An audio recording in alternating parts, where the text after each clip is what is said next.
Abra sua Bíblia na primeira carta de Paulo aos Coríntios, capítulo 12.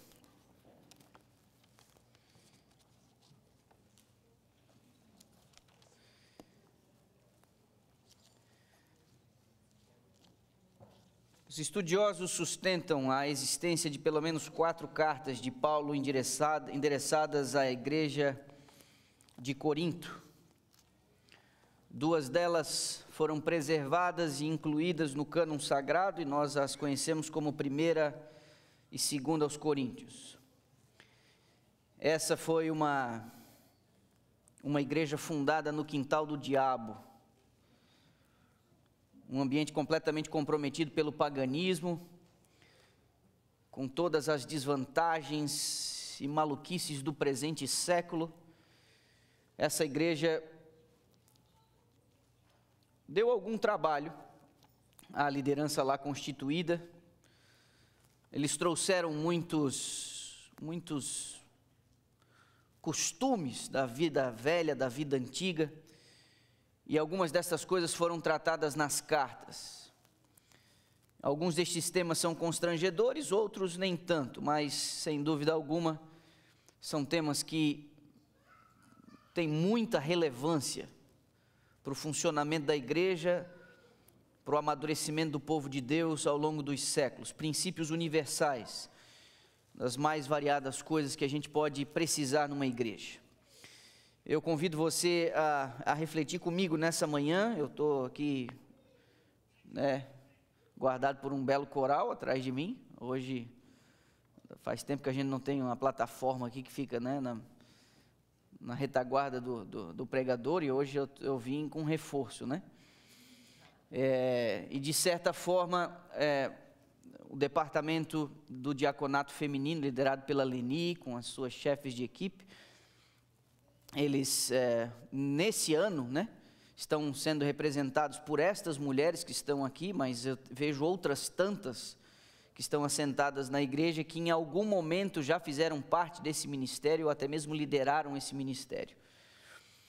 E durante a mensagem de hoje, nós queremos de alguma maneira reforçar nestas mulheres a ideia de serviço, numa ação de gratidão, para que elas compreendam a quem elas serviram e sob a bandeira de quem elas marcharam nos últimos meses, mas também, de alguma maneira, estimulando aos demais a compreensão do privilégio que o Senhor nos dá de nos envolvermos em algumas das muitas frentes que visam o amadurecimento da igreja.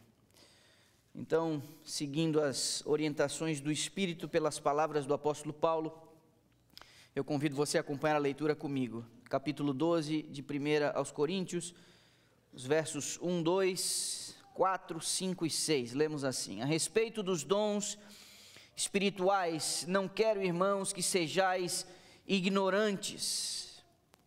Verso 2: sabeis que outrora, quando éreis gentios, deixáveis conduzir-vos aos ídolos mudos, segundo éreis guiados. Verso 4: ora, os dons são diversos, mas o Espírito é o mesmo.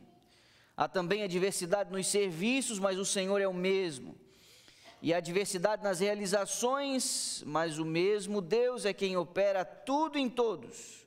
E o verso 7, a manifestação do Espírito é concedida a cada um, visando um fim proveitoso.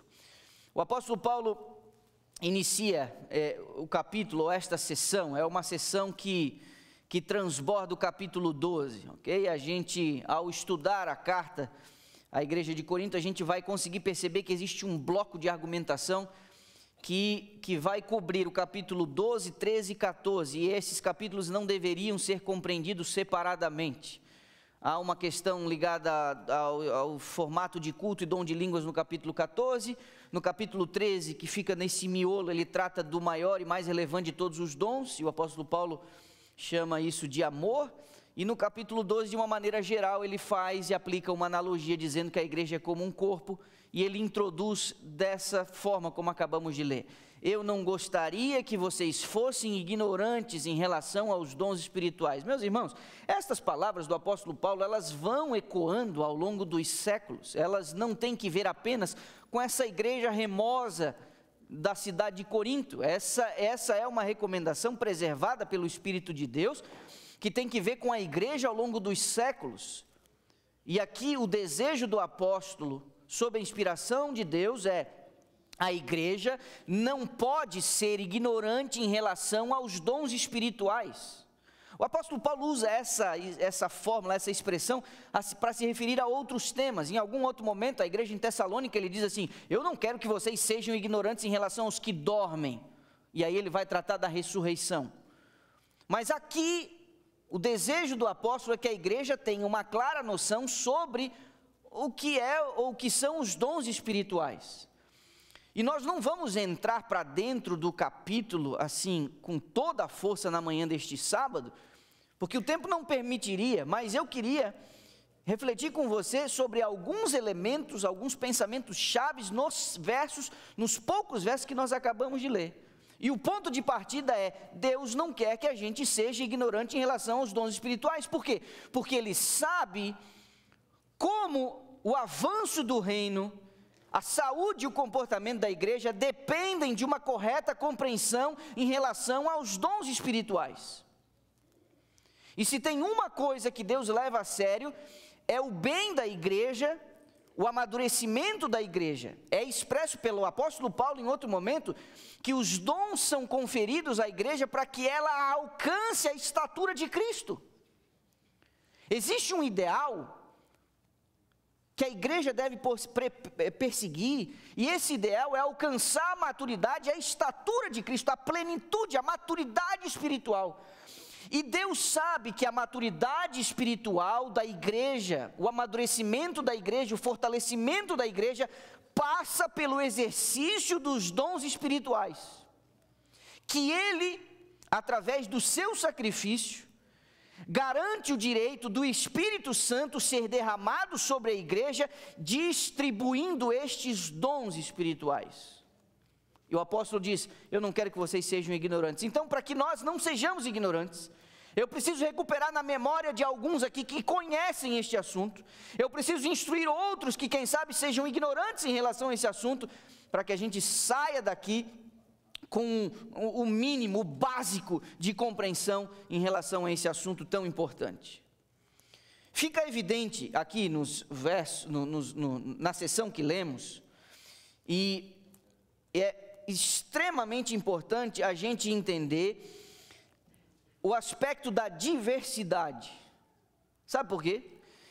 Eu e você, nós temos uma tendência, os psicólogos de plantão poderiam aí ajudar a gente nisso, mas existe uma tendência no comportamento humano, que é, às vezes, de a gente adotar algo ou alguém como o padrão, e a gente usa aquilo como uma espécie de comparação, e dependendo de quão distante está desse padrão que a gente adota na nossa cabeça, a gente classifica como certo e errado. Você já reparou isso aí ou não? É como se existisse um jeito que a gente gosta, que a gente aprecia, ou que a gente chegou à conclusão de que foi muito eficaz e muito eficiente. Aquele é o jeito de fazer a coisa, porque deu certo lá. E às vezes a gente tem a tendência de achar que tem que ser só daquele jeito ali, mas não é assim. Quando o apóstolo Paulo trata aqui, nessa sessão que lemos, ele diz que há diversidade de dons, há diversidade de ministérios, há diversidade de funções. As expressões que ele usa são diversidade de dons, diversidade de serviços e diversidade de realizações. Essa diversidade, ela não só é evidente na igreja, como ela é necessária dentro do propósito de Deus. Deus fez você diferente de qualquer outra criatura na face do universo. Isso exige uma taxa de criatividade muito grande. Porque ainda que algumas pessoas se pareçam, nós somos únicos. E o que Deus espera que a gente faça também é único. E aqui, meu irmão, eu queria dizer a vocês e a vocês, que você é tão único, tão único, tão único, tão singular, que Deus deu a você uma tarefa para realizar que não pode ser realizada por uma outra pessoa. Aí você pode dizer assim, não, mas espera aí, pastor. Então, se eu não fizer, ninguém vai fazer? Não, aí é um outro ponto, porque Deus não erra, não. Você vai fazer de um jeito que ninguém mais vai conseguir fazer.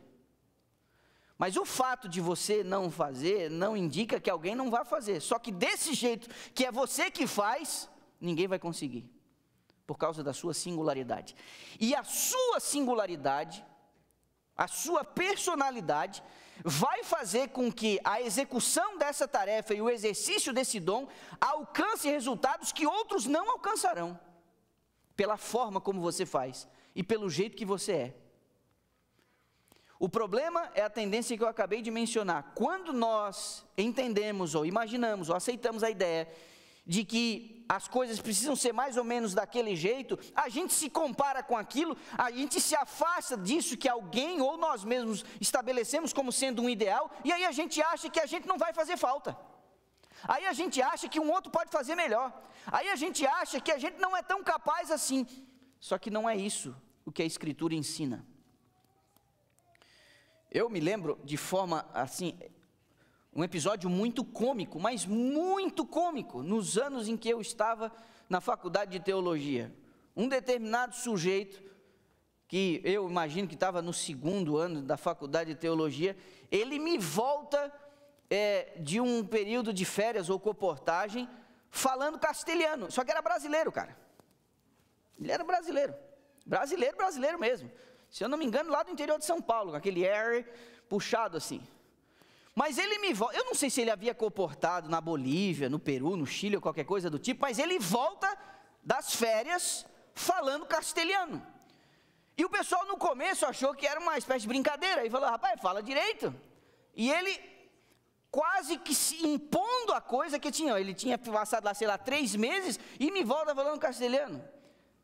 Aí você me pergunta, mas pastor, da onde é que o cara tira um negócio desse? Por que ele fez isso? É que quando ele ia passar a lição ou pregar no dormitório, adivinha com quem ele ia aparecer?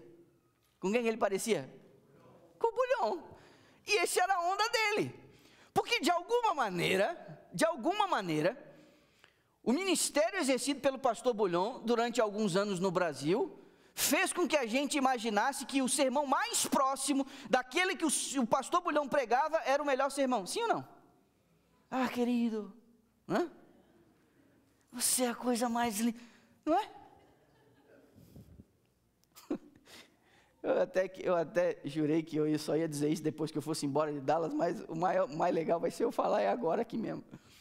Um dia eu preguei um sermão, estava lá no ginásio na hora do almoço, e a pessoa perguntou assim para mim, pastor, o senhor grita assim mesmo, é planejado ou é o seu jeito mesmo? Amados, nós somos de um jeitinho só nosso. E prevendo isso, Deus deu um negócio para a gente fazer que só nós podemos fazer do jeito que a gente pode fazer. Isso não quer dizer que nós não estejamos sujeitos ao aperfeiçoamento, ao melhoramento, à evolução no exercício das nossas funções ou do aperfeiçoamento dos dons. Porque alguns dos dons, eles vêm como uma espécie de um material bruto que precisa ser o quê? Precisa ser lapidado, precisa ser trabalhado, precisa ser melhorado.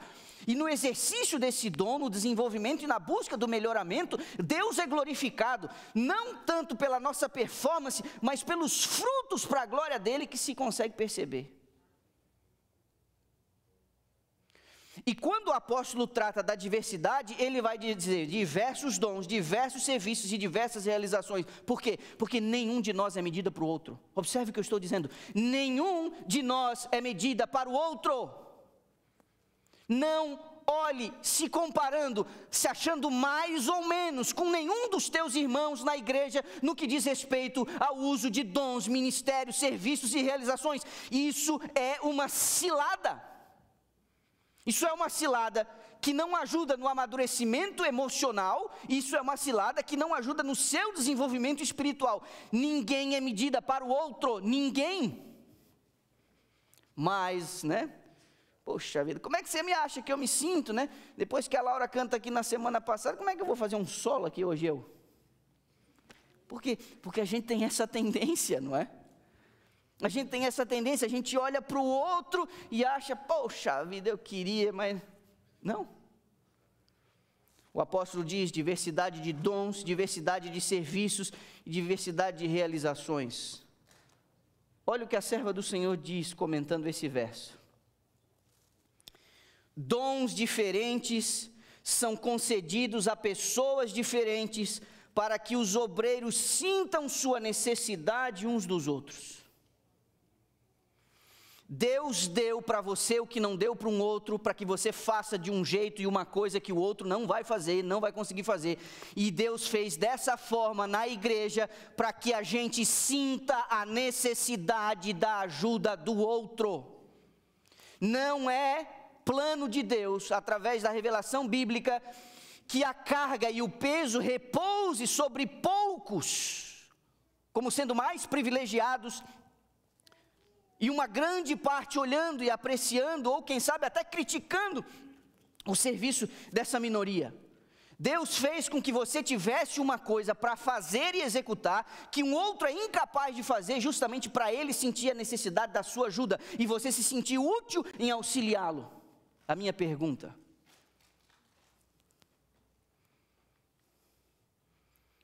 como anda a sua colaboração? Como anda o seu comprometimento? Como anda a sua disposição em fazer, em se engajar? Eu ando preocupado. E há uma tendência, às vezes, por parte de lideranças pastorais, em nível de igreja local, e às vezes até em nível institucional, de a gente confundir unidade com uniformidade. Eu já parei para refletir algumas vezes, né? Algumas tentativas de, vamos fazer isso daqui, como se todo mundo tivesse que fazer a mesma coisa da mesma maneira. E nós não podemos confundir. No livro Nisto Cremos, num capítulo dedicado aos dons espirituais, há um parágrafo citando a senhora White, que diz exatamente sobre isso, que nós não podemos delegar a responsabilidade a uma pessoa em ditar a obra do outro. O Espírito precisaria ter uma liberdade de instruir pessoal e individualmente as pessoas na execução das tarefas, no cumprimento do seu desígnio. Isso não quer dizer que não haja necessidade de termos esforços coletivos. Pessoal, vamos fazer isso aqui, vamos se engajar. É isso aqui que nós vamos fazer. Vá! Só que na tarefa de executar essa função específica, as responsabilidades elas são distribuídas. Existe a necessidade de unidade nos esforços de você, isso é sinergia, né? As pessoas fazem isso para ganhar dinheiro, as pessoas fazem isso para suas companhias crescerem, as pessoas fazem isso para a sua equipe de trabalho ser mais eficiente, e como igreja nós não faríamos isso? Claro que nós deveríamos fazer isso. Você coloca a energia apontando para um determinado momento, só que no cumprimento desta tarefa, a distribuição das funções, ela deveria ser de acordo com os dons e as habilidades. E agora, eu e você conseguimos ver aí, na segunda parte do que lemos, dos versos 4 a 6, que ainda que os dons sejam diversos, ainda que os ministérios sejam diversos, ainda que as realizações sejam diversas, olha o trocadilho que o apóstolo Paulo faz. Ele diz que nessa expectativa coletiva da igreja, há um envolvimento coletivo da Trindade. Você reparou que a Trindade é mencionada aí? Jesus ele é mencionado no capítulo 3 e é chamado de Senhor. E nos versos 4, 5 e 6, você vai ver que o Senhor é o mesmo, está se referindo a Jesus. Você vai ver que o Espírito é o mesmo, e você vai ver que é o mesmo Deus. Ainda que os dons, os ministérios e as realizações sejam diversas, os envolvidos na distribuição dessas tarefas e dons são os mesmos. Quem? Deus Pai, Deus Filho e Deus Espírito Santo. É o mesmo Deus, é o mesmo Senhor, é o mesmo Espírito. Há um trocadilho aqui. É diverso, mas a fonte é uma fonte única, prefigurada em Deus Pai, Filho e Espírito Santo. E você vai perceber que cada um dos três tem uma função diferente aí, na explicação do apóstolo Paulo. Observe, o Espírito Santo, a ele foi delegada a tarefa de distribuir os dons. Inclusive isso vai ficando mais claro ao longo do capítulo. Ele distribui a cada um segundo lhe apraz, segundo lhe é conveniente, segundo a sua vontade. É o Espírito Santo que olha para a igreja e diz: você vai ter esse dom, você vai ter esse, você vai ter esse, você vai ter esse, e ele distribui. Nas parábolas de Jesus você percebe que ninguém fica sem dom. Então se você aí às vezes cede à tentação de imaginar: eu não tenho dom, pode ser que você tenha caído na cilada que eu estou mencionando desde o início da mensagem, de achar que dom é aquilo que é mais próximo com aquilo ali. É você ver alguém dedilhar ali o violão e dizer: puxa vida, eu não tenho aquele dom. É você ver alguém no piano e dizer: puxa vida, eu não tenho aquele dom. É você ver alguém aqui passando a carta, a lição ou pregando e dizendo: puxa vida, eu não tenho aquele dom. E quem mentiu para nós que os dons se resumem a tocar um instrumento, cantar e pregar? Quem disse isso para nós? Quem mentiu? E como é que nós engolimos isso? Quem sabe é pelo impacto coletivo, é pelo palco, é pelas luzes, é pelo status, é pela influência. O Sr. White diz que à vista do céu, a grandeza da obra não se mede pelo tamanho, mas pelo espírito que se emprega na realização da tarefa.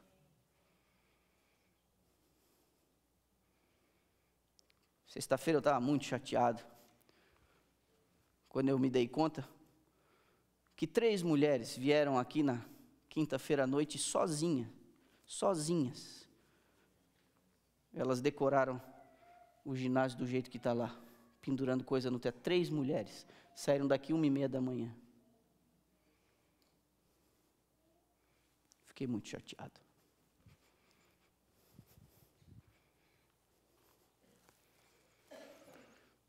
O espírito que a gente emprega para executar uma tarefa é mais importante do que o tamanho da tarefa. Com que espírito a gente se envolve nas coisas? Diversidade dos dons, a mesma fonte de poder, o Pai, o Filho, o Espírito Santo, e eles fazem isso com um fim proveitoso. Para a gente se encaminhar para o final, eu queria convidar você a ir até o livro do Êxodo. Eu anotei a lápis aqui nas minhas notas. Eu ainda estava em dúvida, desde ontem, se eu ia incluir isso na mensagem de hoje ou não. Mas eu vou incluir. Eu vou pedir para você ir até o livro do Êxodo, capítulo 31. Nessas leituras rápidas que a gente faz de ano bíblico, às vezes a gente acha meio desinteressante uma ou outra informação que está lá. Mas essas leituras, às vezes rápidas, roubam de nós algumas coisas e algumas lições preciosas. Capítulo 31 do livro do Êxodo, versos 1 a 3 e depois o verso 6, lemos assim: disse mais o Senhor a Moisés: eis que chamei pelo nome a Bezalel, filho de Uri, filho de Ur, da tribo de Judá, e o enchi, o que diz aí? Do Espírito de Deus. Olhe para mim aqui antes de a gente continuar a leitura. Essa é uma das raras citações da terceira pessoa da divindade no Antigo Testamento, tão textual, tão clara, tão específica. Essa é uma das referências raras, e por ser uma referência rara, nós deveríamos prestar atenção. Diz aqui que Deus, ao se comunicar com Moisés, escolhe e chama pelo nome o filho de alguém da tribo tal, e diz assim: eu o enchi do Espírito de Deus, de habilidade, de inteligência e de conhecimento em todo o artifício. Verso 6. Aí no 4 e no 5 diz: para elaborar desenho, trabalhar em ouro, prata, bronze, lapidação de pedra, engaste, entalhe de madeira, todos os labores. Aí no 6, eis que lhe dei por companheiro, um cara para formar a equipe, Aholiabe, ou Aholiabe, se você quiser falar mais rápido, Aholiabe, filho de Aissamaque, da tribo de Dan, e dei habilidade a todos os homens hábeis para que me façam tudo o que tenho ordenado. Olhe para mim, o povo peregrino no deserto, com espólio daqueles vários artefatos que eles pediram para os seus senhores e ex-patrões, entre a 9ª e a 10ª praga, saem de lá com um monte de coisa. A Bíblia diz que eram como se fossem os salários atrasados do período em que eles haviam trabalhado sem receber nada. E o temor de Deus havia recaído sobre os egípcios e eles deram ali o que os seus servos, antigos servos, estavam pedindo. E eles saem com aquilo, né? Carregando tudo, né? Aquelas tralhas todas, saem da terra do Egito e vão em direção a Canaã, a terra prometida.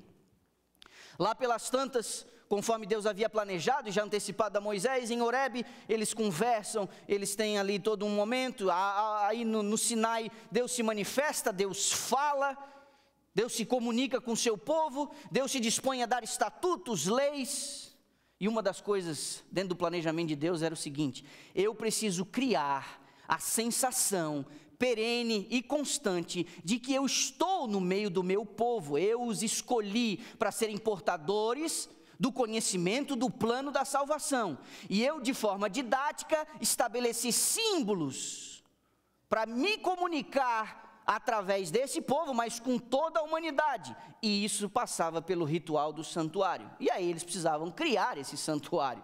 Moisés, vem cá, eu quero que você construa um santuário para eu habitar no meio deles. Mais tarde, nas palavras de uma outra pessoa, diz assim: os céus não podem conter a glória de Deus. Deus habita, a glória de Deus, ela não pode ser contida. Os céus dos céus não suportariam a glória de Deus, mas Ele por iniciativa dEle diz: construa uma barraca para mim, construa uma barraca para mim. E aí ele chama Moisés e diz: Moisés, eu vou dar para você uma visão do que tem aqui em cima, e você vai fazer uma cópia, o mais próximo possível do que você vê. E Moisés tem uma visão. Moisés vê o tabernáculo celestial, Moisés vê o santuário celestial. Aí, gente, para vocês verem a diferença entre uma coisa e outra, Moisés viu os querubins velando a face do Todo-Poderoso, e na representação do tabernáculo fizeram uma cortina com os querubins bordados nela. Só para você ver a diferença entre uma coisa e outra. Porém, não havia no meio do povo 600 mil homens, fora mulheres e crianças, aí por baixo uns 2 milhões de pessoas, não havia ninguém capaz de executar essa tarefa. Então o que Deus faz? Deus olha lá no meio do povo, e lá da tribo de Judá Deus pega um cara, e lá da tribo de Dan Deus pega outro cara, e diz: esse aqui eu vou dar dom para fazer isso, esse aqui eu vou dar dom para fazer aquilo, e agora com esse dom, porque o Espírito foi colocado sobre eles, com este dom, eles serão capazes de liderar a construção desse tabernáculo. Fantástico, né? É fantástico isso aí. Foi isso que aconteceu com a morte de Jesus, quando o Espírito foi concedido sobre a igreja. O Espírito Santo, numa medida desconhecida até então, o Espírito Santo foi derramado sobre a igreja, concedendo dons aos homens. E no dia em que você aceitou Jesus Cristo como seu Salvador pessoal, Deus colocou sobre você uma medida do Espírito Santo, e aquilo que poderia ser uma habilidade natural, no dia em que você aceita Cristo e Ele é entronizado no teu coração, nesse dia um dom foi concedido a você. E a revelação profética diz que é meu e seu dever descobrir, nutrir e melhorar, aperfeiçoar o dom que nos foi concedido. Um dom que mais tarde Ele vai perguntar para mim e para você e vai dizer assim: e aí, o que você fez com aquilo que eu te dei? Meninas, em algum momento se imaginou que vocês poderiam ser úteis na execução de tarefas que muitas vezes passam despercebidas? Mas um dia Deus quis construir uma barraca no deserto, e Ele disse: eu peguei aquele cara de lá e peguei aquele cara de lá, e agora eu vou dar esse dom para eles, porque para mim isso é importante. Foi uma tarefa executada com tamanha destreza, que a glória do Senhor se manifestava nos recintos mais íntimos daquela tenda, daquele tabernáculo. Que coisa fantástica. Só que sabe o que aconteceu? a medida do dom dado a esses dois camaradas, chamado Bezalel e Aholiabe, a medida do dom foi tão extraordinária, que os descendentes desses dois camaradas herdaram a habilidade. A família herdou a habilidade. Só que agora aconteceu um negócio muito triste. Uns 600 anos depois, quando Salomão recebe os planos de Davi para construir o templo, numa medida gloriosa, incomparável ao tabernáculo, mas muito abaixo do que Moisés tinha visto no céu, Salomão tem todo o dinheiro para poder construir, tem todos os planos detalhados da mão de Davi. Só que aí tem algumas coisas que precisariam ser feitas que exigiria uma habilidade extraordinária.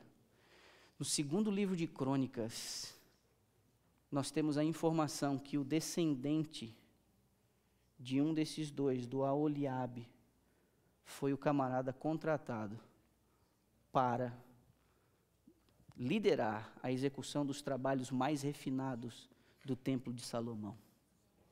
Só que a Bíblia nos informa que esse camarada, ele, por parte de mãe, ele ainda preservava a linhagem da tribo de Dan, mas por parte de pai, em algum momento, alguém havia se casado com um pagão de Tiro. E quando Salomão pede o auxílio do rei vizinho para alguém vir para assessorar ele, o servo do Senhor diz que Salomão falha na sua fé, e este camarada, e aqui vem um comentário muito triste. Eu quero que você entenda isso é muito sério. Quando esses dois, que Deus colocou o Espírito sobre eles, construíram e terminaram o tabernáculo,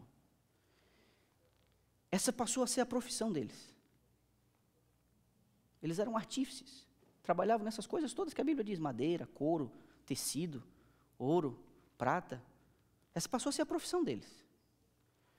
Só que os descendentes perderam de vista a origem do dom e começaram, porque extraordinariamente se destacavam dos demais, e eles começaram a achar que o trabalho deles não era muito valorizado, e começaram a aceitar contratos das nações pagãs vizinhas para confeccionar ídolos, para trabalhar em templos pagãos, porque dentro de Israel eles achavam que não eram pagos devidamente ou suficientemente. Quando Salomão contrata o descendente de Aholiabe, esse camarada pediu uma fortuna para poder trabalhar, Salomão consentiu, e a fortuna que esse cara recebeu criou e gerou uma sensação nos trabalhadores de que eles também precisavam receber mais. E Deus foi desonrado pela postura desses trabalhadores. Olhe para mim, meu irmão. Olhe para mim. Vou falar um negócio aqui sério para você. Alguns de vocês se deram bem na vida profissional, porque em algum momento o Espírito de Deus foi derramado sobre vocês, lhes concedendo habilidades e alguns dons e talentos, e alguns de vocês andam empregando isso mais para ganhar dinheiro do que para o avanço do reino de Deus. Isso é pecado.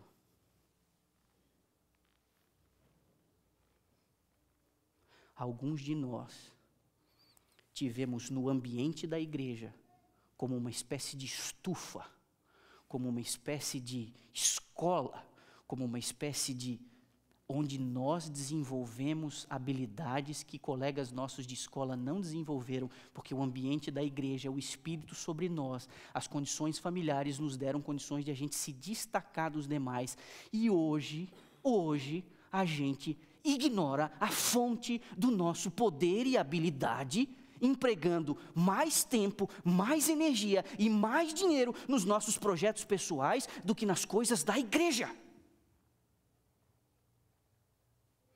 E se nós já tínhamos problemas semelhantes a esses antes da pandemia, depois piorou. Ao botar vocês todas aqui na frente, usar o ministério de vocês e reconhecer os esforços dos últimos meses, eu também faço um apelo aos demais. Nós precisamos dar o melhor dos nossos dias, das nossas energias, do nosso dinheiro, do nosso talento, das nossas habilidades para o avanço do reino e não para as nossas coisas profissionais e nos nossos projetos pessoais.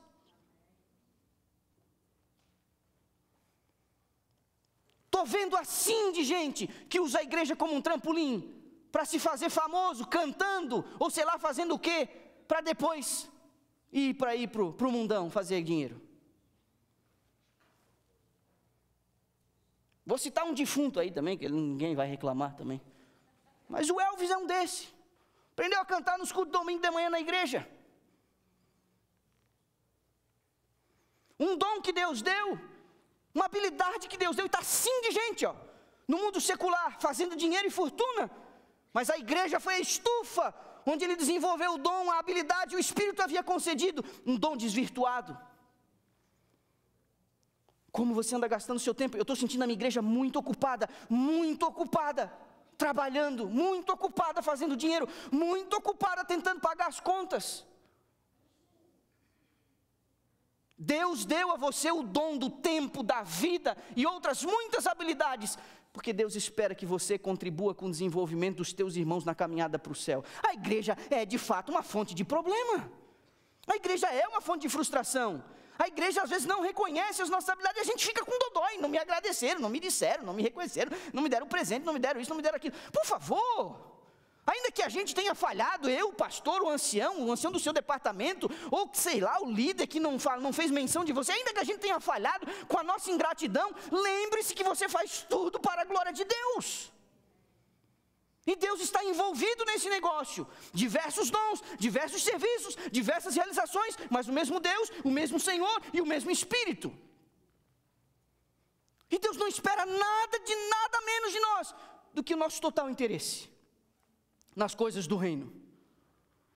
Eu não sei quantos dias será o efeito do meu sermão, eu não sei, mas esse já é o 219. Seria realmente que o sermão de hoje daria um efeito um pouco mais prolongado na vida de alguns de vocês? Será que eu ouviria de alguns de vocês dizendo, pastor, porque nós estamos com comissão de nomeações aí, e temos vários problemas para resolver, vários problemas, eu sei que tem vários problemas para resolver, mas no andar da carruagem, nós vamos ter que deixar vários departamentos, no andar, se a coisa não mudar, vai ter departamento que não vai ter líder, e vai ter que parar de operar. Desculpa, tem gente aí que nem precisa ouvir isso, né? Mas eu vou dizer para que você aí, ó, ou ao vivo ou no futuro, se você está ouvindo um sermão e tal, porque na pandemia você pegou o hábito, o costume de ficar na igreja, ouvindo um sermão, aí você vai ouvir o sermão de uma igreja, depois você ouve o sermão aqui de Dallas, depois você está trabalhando na sua igreja? Você está envolvido no ministério na sua igreja? Eu não sei onde você está, se você está no Brasil, na América Central, ou qualquer outro lugar, se apresente na sua igreja, existe um papel que você tem que desenvolver lá. Legal você estar aqui, mas se você de fato está levando a sério o que a palavra de Deus está dizendo, você tem que se envolver no ministério com a sua igreja. Todos nós temos um papel individual para a gente executar, que ninguém mais pode. Lógico que Deus não depende de você, mas Deus está te dando esse privilégio, porque Deus sabe que isso vai ajudar você em sua caminhada. Mas alguns se sentem estrelinhas demais, não ando me valorizando, não ando me pagando direito. Vou encerrar aqui.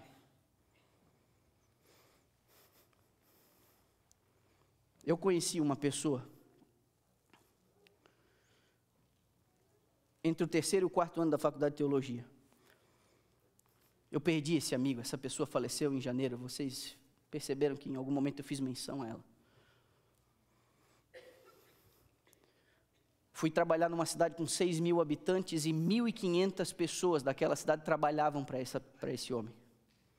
De cada 4 habitantes da cidade, 1 era funcionário dele. 1. De alguma forma eu consegui. Entrei ali, fiquei amigo da família, e ele pediu para que eu fizesse uma palestra para os funcionários do escritório. Eram 150 funcionários do escritório, que trabalhavam no administrativo, na parte comercial, enfim. E outros eram operários, trabalhavam em 3 turnos, a empresa não parava. É a empresa número 1 de descartáveis no Brasil. Número 1, a matriz fica em Santa Catarina e tem outras muitas espalhadas. Tem lá em Pernambuco, tem no Paraná, tem em Minas Gerais. Eles têm como cliente o FedEx aqui dos Estados Unidos, os envelopes de plástico da FedEx, quem produz são eles lá no Brasil. Pelo menos até alguns poucos anos atrás. E eu fiz uma palestra para esses funcionários. Um dos irmãos, depois da palestra, e eu não sabia o que fazer e também não vendi livro, Aí eu não sabia o que fazer, eu fui até Floripa, na casa da minha família, peguei um terno lá, porque eu não usava terno para comportar, mas peguei um terno lá, peguei um computador emprestado, botei uma música da Sonete, e fiz a palestra lá e preguei para eles, botei a Sonete no final no apelo, e fiz apelo, e eles levantaram, e foi um negócio. Mas não vendi nada, eu só preguei para eles lá mesmo, foi uma palestra, eles chamaram de palestra, mas foi um sermão. Um dos sócios, um dos irmãos mais velhos, na saída, quando acabou a palestra, estava no estacionamento, ele disse assim para o meu amigo, né, que foi quem me colocou no negócio, ele disse o seguinte: quanto que ganha o nosso representante comercial do Sudoeste, que está lá em São Paulo? E o meu amigo disse assim: ele ganha mais do que o nosso Prolabore. Eu não vou falar aqui o Prolabore dele, porque seria indelicado, mas ele falou lá o Prolabore, a gente tira tanto por mês. Esse representante comercial, isso foi em janeiro de 2003, ele disse assim: esse representante comercial faz mais dinheiro que a gente por mês. Quanto? Por volta de R$70 mil. A comissão do vendedor da empresa, R$70 mil. Isso em janeiro de 2003. E o irmão mais velho vira para o meu amigo e diz o seguinte: imagine esse menino aí, a gente preparando ele, o que ele não daria? E o meu amigo disse: antes que qualquer semente surgisse no meu coração, meu amigo disse assim: esse nós não podemos roubar de Jesus.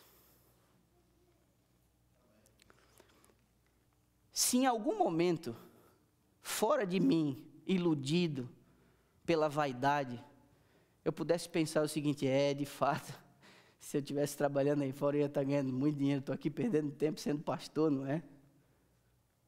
Isso seria uma mera de uma ilusão, sabe por quê?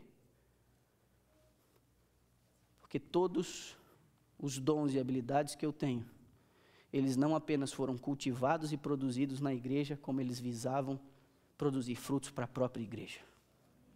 Não fosse a igreja, era capaz de eu nunca ter conseguido falar em público na minha vida, de eu nunca ter conseguido me importar com ninguém na minha vida. A igreja é uma incubadora, onde nós desenvolvemos habilidades, e isso visa a própria glória de Deus e o próprio avanço do reino. Quem é você e do que você é capaz? O que você tem na mão e no que você é bom? Deus quer usar isso para a sua glória e para o avanço da igreja.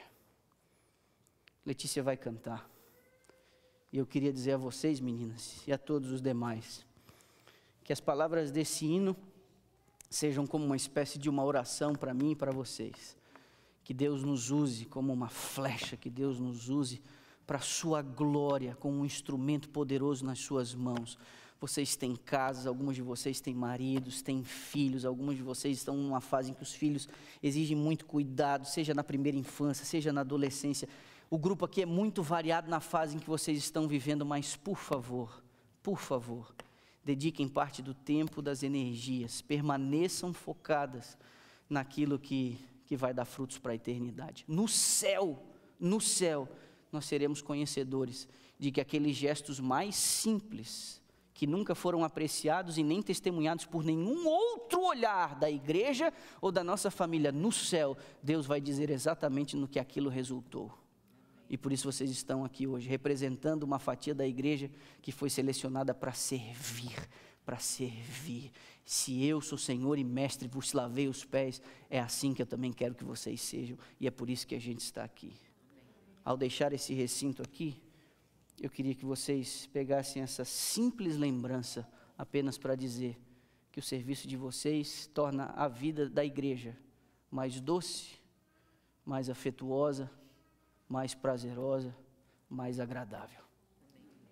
Não desistam de fazer e de ser aquilo que Deus espera que vocês sejam, para a glória de Deus. Nessa canção da Letícia eu quero fazer um apelo.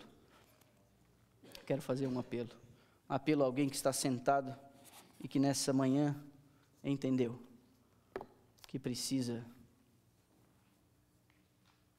se envolver com uma dedicação maior nas coisas do reino de Deus.